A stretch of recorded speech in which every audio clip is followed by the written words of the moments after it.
মা তারা যদি তোমাকে না ডাকে বন্ধুরা, তবে কিন্তু তুমি হাজার চেষ্টা করলেও মা তারার কাছে গিয়ে পৌঁছাতে পারবে না।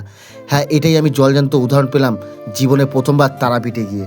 তাই তো ভিডিও শেষে সবাইকে বলবো, ভিডিওটাতে একটা লাইক এবং কমেন্টে জয় মা তারা অবশ্যই লিখে যাবেন। যখন পকেটে টাকা ছিল তখন অনেকবার মা তারার কাছে আসার চেষ্টা করেছিলাম, কিন্তু কোনো না কোনো কারণবশত আমার আর আসা হয়নি।